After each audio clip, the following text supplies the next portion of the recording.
ওই তোমার ওগুলো একটু দেখাবে? তুমি না বেশি দুষ্টামি করো, এসব দেখাতে পারবো না। আগে বিয়ে করো, তারপর সব দেখাবো। প্লিজ একটু দেখাও না। তুমি কি আমাকে বিশ্বাস করতে পারছো না নাকি? আরে বাবা, আমি কি সেটা বললাম নাকি? আচ্ছা ঠিক আছে, এই নাও দেখাচ্ছি। এরপর মিথিলা এক হাতে জামা টেনে ধরে বুকের ভেতর দেখাতে লাগলো ভিডিও কলে তার বয়ফ্রেন্ডকে। অন্যদিকে তার বয়ফ্রেন্ড মুন্না তার দেখে অনেক বেশি খুশি হলো। এবারে দেখাও না। মিথিলা মুচকি হাসি দিয়ে বলল, বাড়াবাড়ি করবে না কিন্তু, একটু দেখাও না প্লিজ, একবার। তারপর মিথিলা টেনে ধরে লাগলো। হয়েছে, আর পারবো না। এই প্রথম আমি তোমার সাথে কথা বলে এভাবে কাউকে কিছু দেখিয়েছি। আমার কেমন যেন লাগছে। কেমন লাগার কি আছে?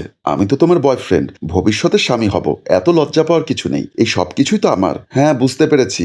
এবার তাহলে রাখো, একটু রান্নাঘরে গিয়ে দেখি। কাজ টাজ করে মাকে হেল্প করতে হবে, না হলে আবার চেঁচামেচি শুরু করবে। Bye sweetheart. Mithila bye বলে হাসি মুখে মোবাইলটা রেখে চলে গেল। আর ওদিকে মুন্না ইভাকে দেখে ভেতরে ভেতরে হয়ে গেল। এরপর একদিন ভার্সিটির বারান্দায় তার বান্ধবী প্রিয়া বলল, বান্ধবী তুই কি ফ্রি আছিস? কেন বলতো?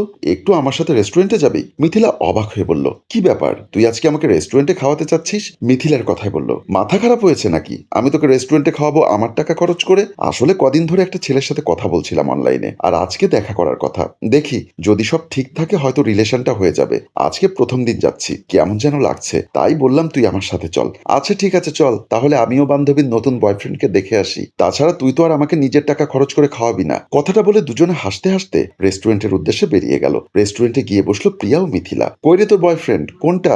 নাকি আসেনি এখনো? ফোন করে দেখ। দাঁড়া আমি একটা ফোন দিয়ে দেখি। এটা বলে প্রিয়া মোবাইলটা বের করে কল দিল। এমন সময় সামনে মুন্না এসে দাঁড়ালো। মিথিলা খুশি হয়ে তার হাত ধরে বলল, কি গো তুমি এখানে কি করছো? কোনো কাজে এসেছো বুঝি? দেখো না, আমার বান্ধবী প্রিয়া ওর বয়ফ্রেন্ডের সাথে দেখা করতে এসেছে, তাই ওর সাথে এসেছি। মুন্না কিছুই বলছে না, চুপচাপ তাকিয়ে আছে। সে হতবাক হয়ে গেছে, কিছু বলার অবস্থায় নেই। তাই একটু চমকে কাছে এসে বলল, তুই কি ওকে আগে থেকে চিনিস নাকি? আসলে ও আমার বয়ফ্রেন্ড, তোর সাথে কখনো পরিচয় করানো হয়নি। প্রিয়া রেগে বলল, কি তুমি ওর বয়ফ্রেন্ড নাকি? তাহলে আমার সাথে কেন এতদিন কথা বলেছো, আর আজকে আমার সাথে এখানে দেখা করতে এসেছো? প্রিয়া এতক্ষণে মুন্নার গলা চেপে ধরেছে, কিন্তু মুন্না কিছুই বলছে না। আর এদিকে মিথিলা প্রিয়ার কথাগুলো শুনে বিরক্ত হয়ে গেছে। তার পায়ের তলার মাটি যেন সরে গেছে, তার চোখ থেকে জল গড়িয়ে পড়ছে। মুন্না, প্রিয়া যেগুলো বলছে সেগুলো কি সত্যি? তুমি কি সত্যি এতদিন ওর সাথে প্রেম করে কথা বলে আজকে দেখা করতে এসেছো? মুন্না কিছু একটা বলতে চাইলো, এমন সময় প্রিয়া থামিয়ে বলল, ও কি বলবে? আমি বলছি, ও হচ্ছে একটা ধাপ্পাবাজ। তোর সাথে রিলেশন করে আবার আমার সাথে রিলেশন করতে চায়। এ ধরনের ছেলেদেরকে জুতা দিয়ে মারতে ইচ্ছা করে। প্রিয়া মুন্নাকে মারার জন্য জিনিস খুঁজতে থাকে। অবস্থা বেগতিক দেখে মুন্না সেখান থেকে পালিয়ে যায়। রাতের বেলা হাঁটু জড়িয়ে ধরে মন খারাপ করে বসে আছে বিছানায় মিথিলা। এমন সময় তার মোবাইলে একটা মেসেজ আসে, তাতে লেখা আছে, তোর জন্য আমার মান সম্মান নষ্ট হলো। একটা রিলেশন করতে চাইলাম নতুন, সেটাও পারলাম না। তোকে শাস্তি পেতেই হবে। কাল সকালটা হবে তোর জন্য এক নতুন সকাল, তারপর বুঝবি মজা। মেসেজটা এসেছিল অন্যের মোবাইল থেকে, তাই মিথিলাও বেশি অবাক হয়ে গেল। তার মানে এতদিন তাকে সে মন প্রাণ উজাড় করে ভালোবেসেছিল, সেই ছেলেটা তাকে একটুও ভালোবাসেনি। আর আজ যদি ভালোবাসতো তাহলে কি তার বান্ধবী প্রিয়ার সাথে প্রেম করতে চাইতো, দেখা করতে যেত, আর তাকেও কি এরকম মেসেজ করতে পারতো? সকালবেলা মিথিলার ঘুম ভাঙলো মোবাইল ফোনের শব্দে। হাতে নিয়ে দেখলো প্রিয়া ফোন করেছে। রিসিভ করে বলল, হ্যাঁ বল, এত সকাল সকাল ফোন করলি কেন? প্রিয়া অবাক হয়ে বলল, তার মানে তোর চোখে এখনো পড়েইনি? তুই এখনো ঘুমোচ্ছিস? তাড়াতাড়ি উঠে মোবাইল দেখ, সর্বনাশ হয়ে গেছে। আমি তোর বাসায় আসছি।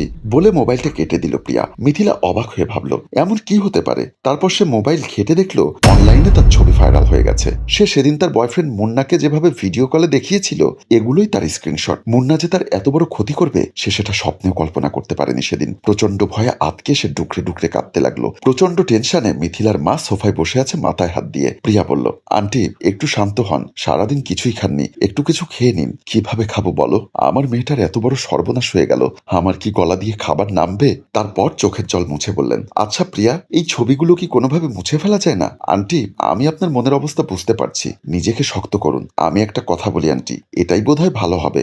আপনি মিথিলাকে কিছুদিনের জন্য ওর মামার বাড়িতে পাঠিয়ে দিন, সেখানে কিছুদিন থাকুক। আর যদি সম্ভব হয় সেখানে একটা কলেজে ভর্তি করিয়ে দিবেন। লেখাপড়াটা সেখানেই শেষ করুক। এখান থেকে যত দূরে থাকবে তত মন ভালো থাকবে, আর এসব ঝামেলা থেকেও দূরে থাকবে। মাথায় টেনশন হবে না। মিথিলার মা বলল, তুই ঠিকই বলেছিস।